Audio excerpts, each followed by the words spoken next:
पाचन तंत्र। अपचन व दस्त को समझने के लिए हमें गोवंश के संपूर्ण पाचन तंत्र को समझना बहुत ही आवश्यक है।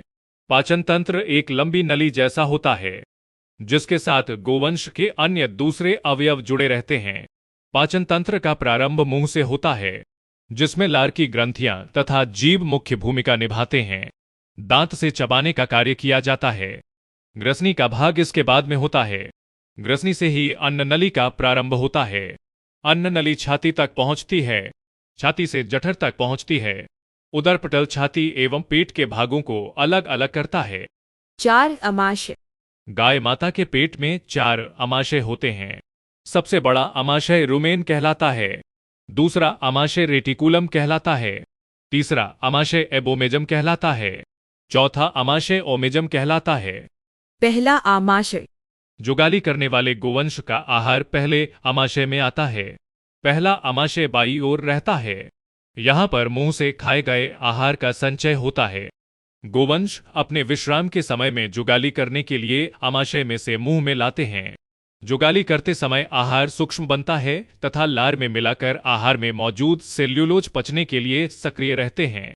अमाशय की गर्मी अंदर रहने वाले रस तथा निरोगी जीवाणु के कारण सेल्यूलोज में किण्वन होता है।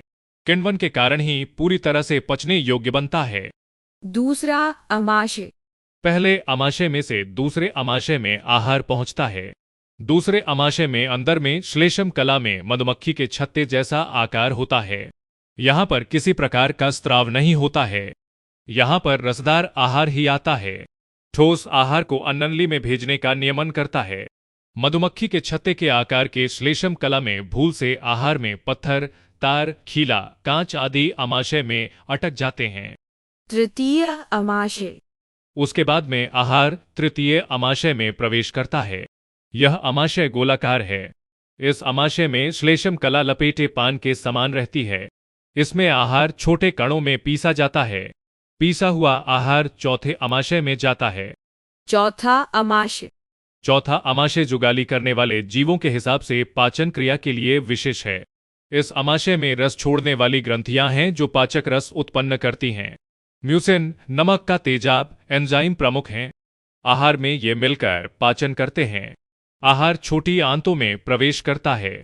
छोटी आंतों में 3 भाग हैं, डियोडिनम, जेजुनम, इलियम। यहाँ पर आहार का पाचन बहुत ही अच्छी तरह से होता है।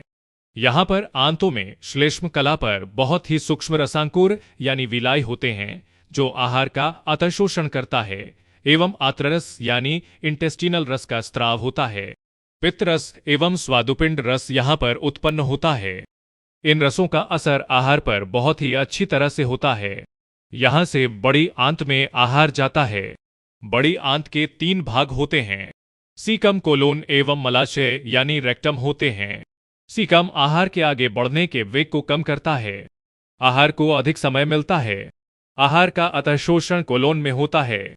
अंत में न पचने वाला आहार मलाशय में आकर मलद्वार में बाहर निकलता है। अधिक जानकारी के लिए संपर्क करें 7990540893।